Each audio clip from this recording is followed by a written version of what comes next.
तो हेलो बच्चों, welcome back to YouTube channel G youth academy 91 पे। तो जैसा कि आप लोग को इससे पहले वीडियो मिला था, मगर वो छोटा बोर्ड था जिसपे बहुत सारे परेशानी आई थी पढ़ने में। ठीक है, तो इसमें हम लोग क्या करेंगे कि जो बड़ा बोर्ड जो कोचिंग का बोर्ड है उसी पर हम लोग क्लास को आगे कंटिन्यू करेंगे। ठीक है, तो जो हम लोग वहां पे फर्स्ट टॉपिक जो पढ़ थे नंबर सिस्टम, उसी को हम लोग आगे यहाँ बढ़ाएंगे। ठीक है, क्या है कि मैथ में जो सबसे बेसिक चीज होता है वो बेसिक चीज होता है यही मेरा क्या तो नंबर सिस्टम।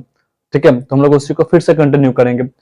तो सबसे पहले हम लोग पढ़ रहे हैं इस टॉपिक में जिसका नाम है नंबर सिस्टम, जो कि आप लोग का पहला तो फर्स्ट क्लास है नंबर सिस्टम का। इससे बेसिक हम लोग इस क्लास में और कुछ नहीं पढ़ सकते मैथ में, ये बहुत ज्यादा बेसिक में है। ठीक है, तो पहले समझते हैं हम लोग नंबर सिस्टम के बारे में। नंबर सिस्टम के बारे में इसमें पढ़ने से पहले हम लोग दो चीज पढ़ेंगे। पहला एक होता है नंबर, एक होता है डिजिट। ठीक है, एक होता है नंबर, एक होता है डिजिट। तो नंबर और डिजिट ये दो चीज अलग अलग चीज होते हैं। ठीक है, अभी दो चीज होते हैं क्या है, जैसे हम लोग का कहीं कहीं बुक में मेंशन क्या होता रहता है, संख्या तो कहीं अंक, कहीं संख्या तो कहीं अंक, उसी को इंग्लिश में बोलते हैं नंबर और फिर डिजिट। तो पहले समझते हैं कि आखिर संख्या क्या होता है और अंक क्या होता है। तो अगर बताया जाए, समझाया जाए तो देखिए बताते हैं आप लोग को अंक और संख्या में क्या डिफरेंस है। अंक जो होता है अकेले आता है और संख्या साथ में रहेगा। ठीक है, यानी कहने का मतलब ये बोला जाए कि जो मेरा संख्या जो रहता है वो बहुत सारे अंकों से मिलकर बनता है। क्या मेरा संख्या। ठीक है, तो हम लोग उसी के बारे में समझेंगे। जैसे अगर यहाँ पर लिखा जाए तो एक चीज होता है अंक, एक चीज होता है अंक को इंग्लिश में बोलते हैं डिजिट। क्या बोलते हैं? डिजिट। एक अंक हो जाता है, एक मेरा क्या हो जाता है संख्या। एक क्या मेरा हो जाता है संख्या। क्या एक मेरा हो जाता है संख्या, जिसको इंग्लिश में हम लोग क्या बोलते हैं नंबर। ठीक है, तो अंक और संख्या में क्या डिफरेंस है, तो डिफरेंस है कि अगर मान लेते हम लिखते हैं 1, 2, 3, यानी सभी को हम अलग अलग करके पढ़ रहे हैं, तो मेरा चला था अंक की श्रेणी में, यानी डिजिट के कैटेगरी में। ठीक है, लेकिन अगर इसी को हम लिख दे 1, 2, 3 एक साथ, 1, 2, 3, और इसको पढ़े 123, यानी अगर इसको 123 पढ़ेंगे तो ये चला था संख्या के कैटेगरी में। ठीक है, तो आप लोग इतना समझ गए होंगे। अंक और संख्या में छोटा सा कॉमन डिफरेंस होता है कि अंक जब भी होता है अकेला होता है और संख्या जब भी होगा तब बहुत सारे अंक मिलकर क्या बनता है संख्या। अगर जिस चीज को समझने की बात किया जाए तो अगर हम अकेले हैं तो अंक है, अगर मेरे साथ 2-3 पर्सन और अगर खड़े हो जाएंगे तो क्या हम लोग बन जाएगा संख्या बन जाएगा। ठीक है, तो अंक और संख्या बस यही कॉमन डिफरेंस है। अब हम लोग स्टार्ट करते हैं अपना जो चैप्टर पढ़ना है नंबर सिस्टम उसके बारे में। ठीक है, तो आइए हम लोग नेक्स्ट पढ़ते हैं। तो चलिए आप लोग क्या करिएगा, इसको पहले बढ़िया से आप लोग स्क्रीनशॉट लीजिएगा। ठीक है, रीजन क्या है कि पहले आप लोग इसको बढ़िया से स्क्रीनशॉट लीजिए ताकि इसको बढ़िया से कॉपी में नोट डाउन कर सकें और उसके बाद हम पूरा चीज आप लोग को बढ़िया से डिटेल में समझा देंगे। ठीक है, चलिए आप लोग स्क्रीनशॉट ले लिए होंगे। अब हम नेक्स्ट बढ़ते हैं। देखिए अब यहां से क्या होता है नंबर सिस्टम का विभाजन। ठीक है, यानी नंबर सिस्टम का कैटेगराइज करना, बांटना कि कैसे कैसे आखिर नंबर्स को बांटा गया है। ठीक है, रीजन क्या है इसको इस तरह से बांटना, यहाँ से क्वेश्चन बहुत ज्यादा आता है और इस डायग्राम को अगर आप लोग समझ जाइएगा तो इससे आने वाला क्वेश्चन आप लोग बहुत आसानी से बना लीजिएगा। और यहाँ से क्वेश्चन क्लास 6, 7, 8, 9, 10 बहुत जगह सवाल आता है यहाँ से। ठीक है, तो आप लोग इसको बढ़िया से कवर करिए। देखिए क्या इसमें पढ़ना, पहले नंबर सिस्टम। देखिए सबसे बड़ा नंबर होता है। ठीक है, नंबर पहले इसको जो लिखा हुआ वो बताते हैं, फिर इसको हम बढ़िया समझा देंगे। ठीक है, पहले नंबर पहले दो तरीका में बटा था, पहले दो भाग में बटा था। पहला वास्तविक संख्या जिसको इंग्लिश में बोलते हैं रियल नंबर, दूसरा काल्पनिक संख्या। दूसरा क्या था मेरा काल्पनिक संख्या जिसको इंग्लिश में बोलते हैं इमेजिनरी नंबर। क्या बोलते हैं इमेजिनरी नंबर। फिर उसके बाद क्या हुआ ना कि इमेजिनरी नंबर को हम लोग को इमेजिनरी नंबर पढ़ना रहा था क्लास 11th और 12th में, तो इमेजिनरी नंबर को हम लोग इस क्लास में नहीं पढ़ेंगे। ठीक है, हम लोग सिर्फ 10th क्लास को ये लेके चलेंगे, तो हम लोग को यहाँ इमेजिनरी नंबर नहीं पढ़ना। अगर आप लोग इसका एग्जांपल लिखना है तो लिख सकते हैं। इसका एग्जांपल क्या, इसका जो देखने में इस टाइप से लगे, अंडर रूट में रहना चाहिए और माइनस में रहना चाहिए, ये सब क्या हो जाता है इमेजिनरी नंबर हो जाता है। ठीक है, अंडर रूट -1, अंडर रूट -3। ठीक है, 11th में हम लोग अंडर रूट -1 का मान होता है आयोटा करके, 1 आयोटा का मान होता है अंडर रूट -1, तो ये 11th का क्लास में हो जाता है। ठीक है, तो हम लोग यहाँ पर ये करेंगे क्या कि पहला क्या हो गया था मेरा वास्तविक संख्या, काल्पनिक संख्या। वास्तविक संख्या इंग्लिश बोलते हैं रियल नंबर, काल्पनिक संख्या को बोलते हैं इमेजिनरी नंबर। ठीक है, अब हम लोग आगे आते हैं। फिर क्या हुआ ना कि आगे जो बढ़ता है वास्तविक संख्या बढ़ता है, काल्पनिक संख्या के यहाँ कहानी खत्म हो जाता है, यानी काल्पनिक संख्या का कोई भाग नहीं बढ़ता है। बढ़ता किसका, तो वास्तविक संख्या का। अब वास्तविक संख्या दो भाग में बढ़ता है, कौन कौन, तो परिमेय संख्या और अपरिमेय संख्या। परिमेय संख्या को इंग्लिश में बोलते हैं रैशनल नंबर और अपरिमेय संख्या को बोलते हैं इरेशनल नंबर। ठीक है, परिमेय संख्या को इंग्लिश में बोलते हैं रैशनल नंबर और अपरिमेय संख्या को बोलते हैं इरेशनल नंबर। फिर क्या होता है यहाँ पर कि फिर अपरिमेय संख्या आगे नहीं बढ़ता, अपरिमेय संख्या आगे खत्म हो जाता है। फिर आगे कौन बढ़ता है? तो आगे बढ़ता है परिमेय संख्या।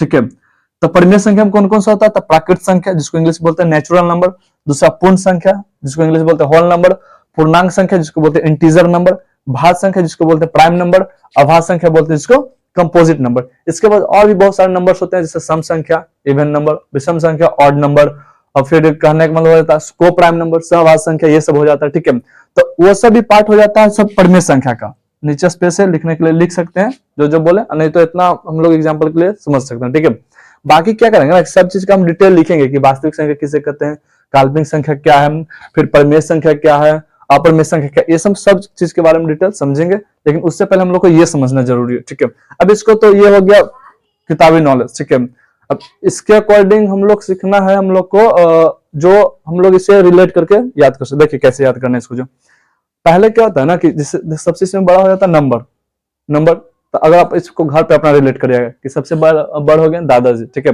घर पे जो सबसे बड़े हो जाते हैं वो हो जाते हैं घर में सबसे बड़े गार्जियन। तो क्या होता है कि सबसे बड़ा हो गया नंबर। फिर नंबर को दो कैटेगरी में करा गया था, पहला वास्तविक, दूसरा काल्पनिक। यानी कहने का मतलब हो जाता है कि जो सबसे बड़ थे उनके दो बेटा हो गया, पहला वास्तविक, दूसरा काल्पनिक। पहला वास्तविक, दूसरा काल्पनिक। अब क्या हुआ ना कि काल्पनिक आगे पीढ़ी बढ़वे नहीं किया, काल्पनिक आगे पीढ़ी नहीं बढ़ा, तो बढ़ा किसका? वास्तविक का। वास्तविक का क्या हुआ कि वास्तविक के भी दो पीढ़ी बढ़ा, परिमेय संख्या और अपरिमेय संख्या। समझ रहे हैं ना, पहले बड़ा घर के गार्जियन, उनके दो बेटा, वास्तविक और काल्पनिक। फिर काल्पनिक आगे पीढ़ी नहीं बढ़ा, वंश नहीं आगे बढ़ा, तो वास्तविक संख्या आगे बढ़ा। तो कौन कौन में? तो परिमेय और अपरिमेय में। फिर क्या हुआ यहाँ पर भी कि परिमेय का तो बढ़ा लेकिन अपरिमेय का नहीं बढ़ा। तो ये किस पे गया? अपने पिताजी के भाई यानी अपने अंकल पर गए हैं, काल्पनिक की तरह, कि यहाँ पर भी काल्पनिक का कोई पार्ट नहीं था, कोई भाग नहीं बटा था, यहाँ पर भी अपरिमेय का कोई भाग नहीं बटा था। तो इस टाइप से इसको हम रिलेट कर सकते हैं। फिर परिमेय संख्या ढेर सारा हो जाता है, प्राकृत संख्या, पूर्ण संख्या, पूर्णांक संख्या, भाज्य संख्या, अभाज्य संख्या, ये सब भाग में बढ़ते हैं। अब मेन सवाल ये बनता है कि भैया आखिर ये बताएं क्यों? ठीक है, ये आखिर बताएं क्यों? तो ये बताने का पर्पस ये था, रीजन ये था कि सवाल ऐसे आ सकता है कि क्या सभी काल्पनिक संख्या परिमेय संख्या हो सकते हैं? बताइए आप, क्या सभी काल्पनिक संख्या परिमेय संख्या हो सकते हैं? तो कहेंगे नहीं हो सकते हैं। काहे नहीं हो सकते हैं? काहे देखिए काल्पनिक संख्या को हम आगे बांटे थे नहीं, काल्पनिक संख्या का तो यही कहानी खत्म हो गया था। तो ये जब इधर पार्ट में एवे नहीं किया था, इसका रिलेशन यहाँ से कहाँ बनेगा? इसका तो संबंध रिलेशन यही खत्म हो गया था। ठीक है, तो ये कभी भी काल्पनिक संख्या परिमेय संख्या नहीं हो सकता है। ठीक है, ये सवाल है। फिर सवाल क्या आ सकता है, क्या सभी अपरिमेय संख्या जो होता है ये, क्या सभी अपरिमेय संख्या प्राकृत संख्या या पूर्ण संख्या, पूर्णांक संख्या, भाज्य संख्या हो सकता है? तो नहीं हो सकता। क्या नहीं हो सकता? क्योंकि अपरिमेय का थोड़ा ही पार्ट है, ये सब तो परिमेय का पार्ट है। अब जिसका पार्ट रहेगा वही संख्या ना हो सकता है। तो अपरिमेय भी आगे नहीं बढ़ा था, तो ये सब अपरिमेय संख्या नहीं होगा। सवाल क्या आ सकता है कि परिमेय संख्या ये सब हो सकते हैं? तो हाँ, परिमेय संख्या ये सब हो सकता है, क्योंकि ये सब किसका पार्ट हो गया? परिमेय संख्या का पार्ट हो गया। यानी कहने का मतलब अगर इसका पूरा स्ट्रक्चर देखा जाए तो ये कुछ घर वाला मामला है कि पहले दादाजी, दादाजी के दो बेटा, फिर दादाजी के दो बेटा नीचे आए, फिर ये दोनों में से परिमेय संख्या भी दो भाग में बटा, सॉरी वास्तविक संख्या भी दो भाग में बटा, पहला परिमेय संख्या, दूसरा अपरिमेय संख्या। फिर क्या हुआ, फिर अपरिमेय संख्या का वंश आगे नहीं बढ़ा, तो बढ़ा किसका था? परिमेय संख्या का। परिमेय संख्या का हुआ था ढेर हो गया। ठीक है, तो इस टाइप से आप लोग को ध्यान में रखना है। बाकी इसका हम लोग हर एक चीज का डिटेल हम लोग अभी जानेंगे। ठीक है, तो आइए हम लोग नेक्स्ट क्लास में इसको, मतलब नेक्स्ट पार्ट में इसको देखते हैं। ठीक है,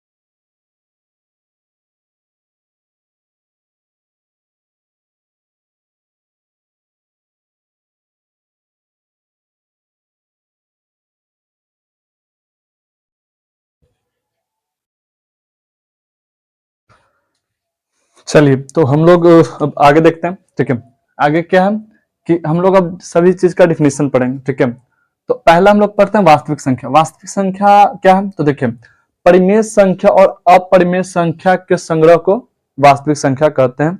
ठीक है, परिमेय संख्या और अपरिमेय संख्या के संग्रह को क्या कहते हैं?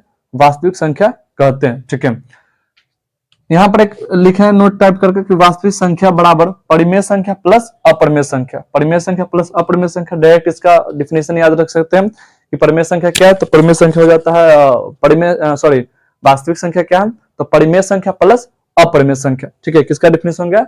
वास्तविक संख्या का। अब हम लोग यहाँ आते हैं कि परिमेय संख्या आखिर क्या है। ठीक है, परिमेय संख्या आखिर क्या है, तो परिमेय संख्या किसे कहते हैं, तो वैसी संख्या जिसे P/Q कहने का मतलब फ्रैक्शन यानी बटा में P/Q के रूप में लिख सकते हैं, जहां P और Q क्या पूर्णांक हो, जहां P और Q क्या पूर्णांक हो, लेकिन Q is not equal to 0 परिमेय संख्या कहलाता है। यानी कहने का मतलब हो, इसका पूरा अगर बात समझा जाए तो कहने वाला परिमेय संख्या किसे कहते हैं, तो जो बटा में होना चाहिए, जो क्या होना चाहिए, बटा में। ठीक है, लेकिन क्या है इसमें बटा में रहना चाहिए, 2/3 परिमेय संख्या हो जाएगा। लेकिन क्या बोला, Q is not equal to 0। Q is not equal to 0 का मतलब क्या होता है कि Q is not equal to 0 का मतलब ये होता है कि Q जो है 0 के बराबर नहीं हो सकता है। यानी Q का जो मान है, यानी नीचे वाला जो मान है वो 0 न रह के कुछ भी रह जाए, वो क्या हो जाएगा, परिमेय संख्या हो जाएगा। जैसे अगर सवाल पूछा जाए कि 2/3 परिमेय संख्या, लेकिन बोल दिया जाए कि 2/0 ये परिमेय संख्या होगा, तो नहीं, काहे नहीं, कहा कि Q की जगह क्या आ गया, 0। यहाँ पर बोला Q is not equal to 0, यानी Q 0 नहीं रहना चाहिए। इसका पहले मतलब समझिएगा।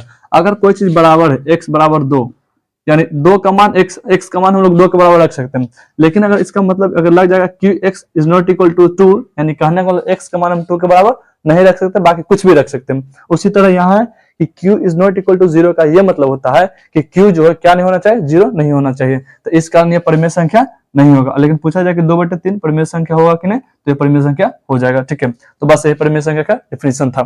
फिर इसका एग्जाम्पल देख लेते हैं, 4। अब बोले भाई 4 तो बटा में नहीं दिख रहा, लेकिन 4 कैसे बोल रहे हैं कि परिमेय संख्या है, तो देखिए एक बात बताते हैं। दुनिया का कोई भी नंबर हो जो पूर्णांक संख्या, वो सब क्या हो जाता है, परिमेय संख्या। पूर्णांक संख्या क्या होता है भैया, तो ये जस्ट हम इसके आगे पढ़ेंगे। ठीक है, तो आप लोग समझिएगा। जैसे मान लेते लिखते हैं 4, 4 कैसे परिमेय संख्या बता देते, देखिए 4। अब 4 के नीचे अपने मन से बटा में 1 लगा सकते हैं, अपने मन से बटा में 1 लगा सकते हैं। ठीक है, कहे लगा सकते हैं, कहे देखिए अगर फिर से हम 1 से डिवाइड करेंगे 4 में, 1 से डिवाइड करेंगे 4 में, तो फिर से फाइनल हमको आंसर क्या मिल जाएगा, 4। फिर से हमको आंसर क्या मिल जाएगा, 4। यानी इसके कोई मान में परिवर्तन नहीं हुआ। इसलिए जो नॉर्मल इंटीजर नंबर रहता है क्या हो जाता है, परिमेय संख्या हो जाता है। 22/7 परिमेय संख्या, 3/4 तो परिमेय संख्या है। अब ये क्या है, √64, √81। देखो एक और परिमेय संख्या में क्या ध्यान रखना ना, कि जिसका पूरा पूरा वर्गमूल निकल जाए। ठीक है, जैसे √64 परिमेय संख्या, √81 परिमेय संख्या। लेकिन पूछने बताया तो √27 जो है वो परिमेय संख्या है कि नहीं। ठीक है, तो ये कभी नहीं होगा, काहे कि ये सिर्फ वर्गमूल के लिए होता है, घनमूल के लिए नहीं होता। ठीक है, तो √27 का वर्गमूल नहीं होता, क्या होता है, घनमूल होता है। इसलिए √27 परिमेय संख्या नहीं होता है, वो क्या हो जाता है, अपरिमेय संख्या कैटेगरी में चला गया। ठीक है, तो आप लोग यहाँ से ध्यान रखिएगा, √64 √81 यानी जिसका वर्गमूल हम लोग आसानी से निकाल सकते हैं, वो क्या हो जाता है, मेरा परिमेय संख्या हो जाता है। ठीक है, अब हम लोग इसमें बाकी नंबर्स के बारे में पढ़ते हैं। परिमेय संख्या के बाद हम लोग अब सीखेंगे अपरिमेय संख्या के बारे में। ठीक है, अब इसको बढ़िया से स्क्रीनशॉट ले सकते हैं। ठीक है,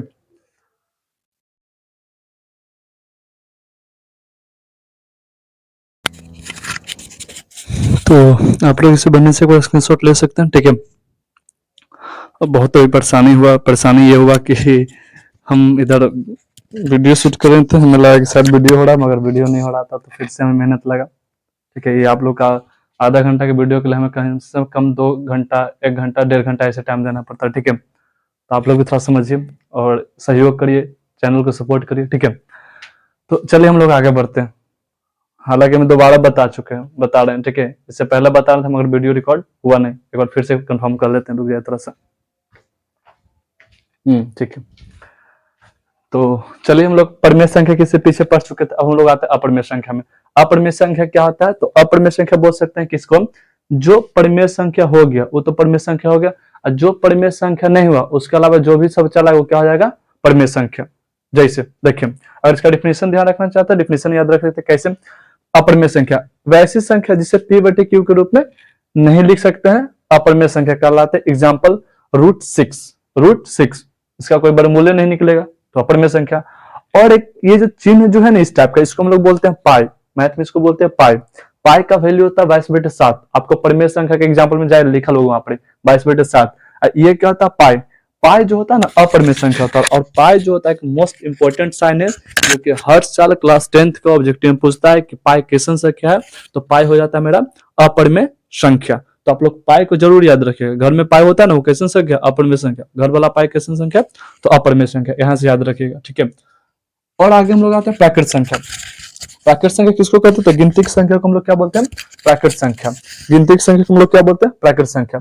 देखिए इसको किस तरह से याद रख सकते हैं, देखिए प्राकृत संख्या का नाम बहुत ही बेहतरीन तरीका से रखा गया होगा, इस तरह से रखा होगा कि जैसे देखिए प्राकृत मतलब क्या होता है, जो प्राकृतिक रूप से चला आ रहा है, जो नेचर में एकदम ढलल है। जैसे अगर हम लोग बोलेंगे कि हमको गिनती पढ़ने के लिए बोलेगा तो कहाँ से पढ़ेंगे, एक का एक, दो दो, तीन चार पांच छह सात, ऐसे हमारे पिताजी भी पीछे पढ़े होंगे वैसे ही पढ़े होंगे कि एक दो तीन चार, उनके पिताजी यानी दादाजी भी मेरे पढ़े होंगे तो एक दो तीन चार से पढ़ा हो, यानी एक नेचर से एकदम बना आ रहा है, एकदम प्राकृतिक रूप से बना आ रहा है कि आपको गिनती पढ़ना है तो एक ही से पढ़ना है, इसलिए इसको नाम क्या दिया गया, प्राकृत संख्या, जो कि कहां से स्टार्ट होता है, एक से स्टार्ट होता है। प्राकृत संख्या एक से स्टार्ट होकर कहां तक जाता है, 1 2 3 डॉट डॉट डॉट। इसको हम लोग बोलते हैं जो 8 है ना, 8 ये सुतल 8 है। अगर जगल रहता है यानी खड़ी रहता है तो उसको तो 8 बोलते हैं, लेकिन जैसे इसको नींद आके सुत जाता है तो इसको हम बोलते हैं अनंत। इसको क्या एक क्वची का साइन हो गया अनंत का, क्या हो गया अनंत। इसको इंग्लिश में बोलते हैं इनफाइनाइट, क्या बोलते हैं, इनफाइनाइट, ठीक है। उसके बाद प्राकृत संख्या हो गया, अब क्या हो गया, अब आता है पूर्ण संख्या।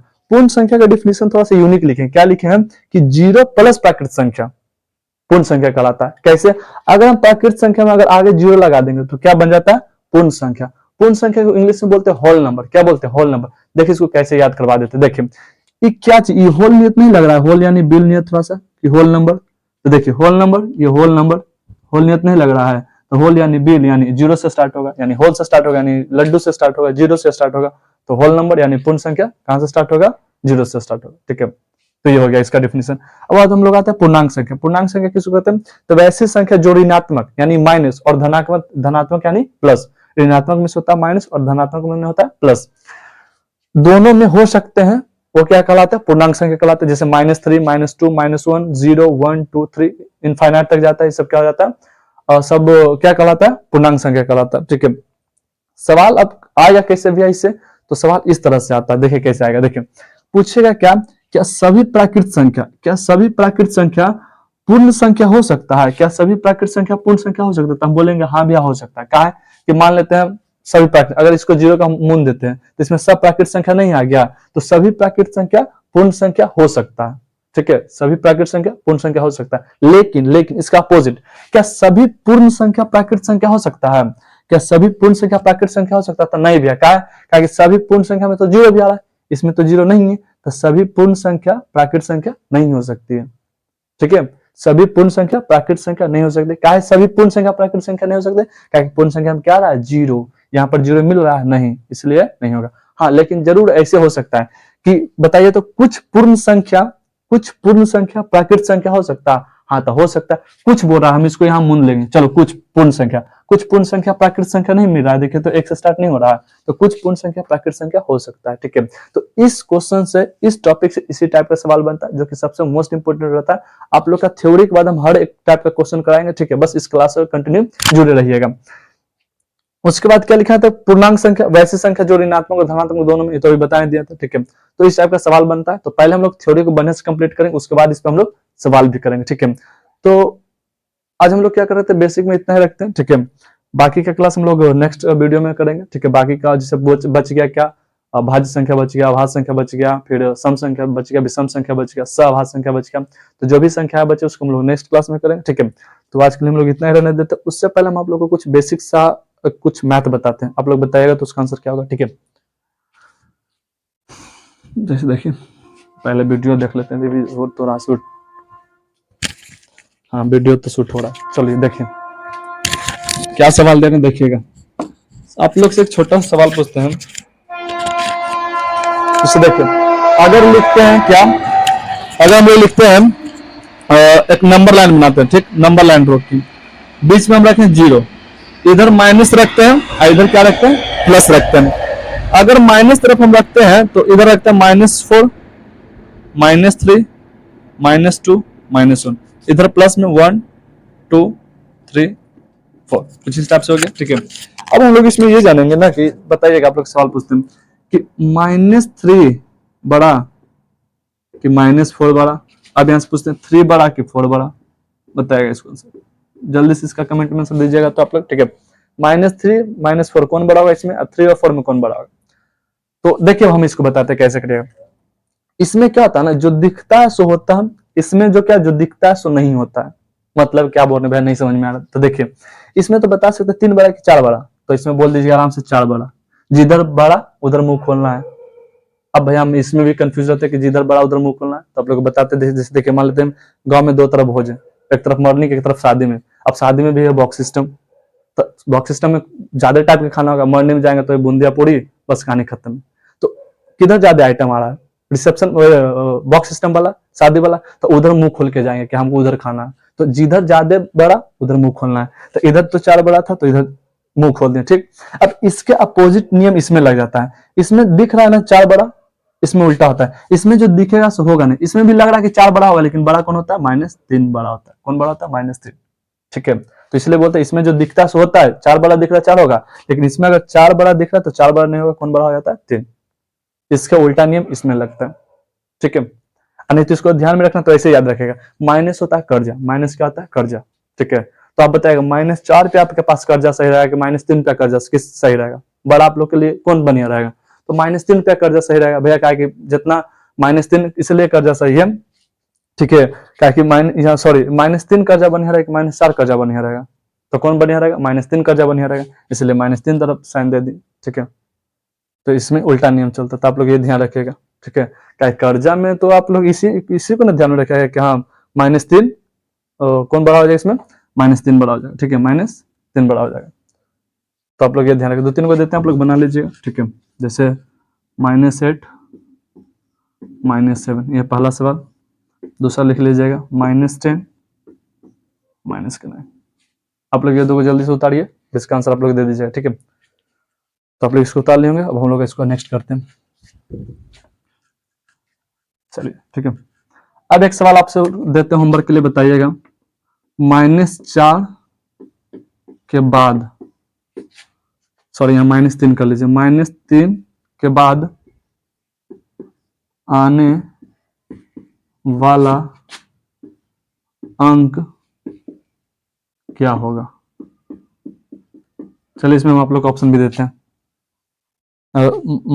-2 3 सॉरी 4 -4, ऑप्शन सी में देते हैं, फिर दे देते हैं +2, और डी में देते हैं प्लस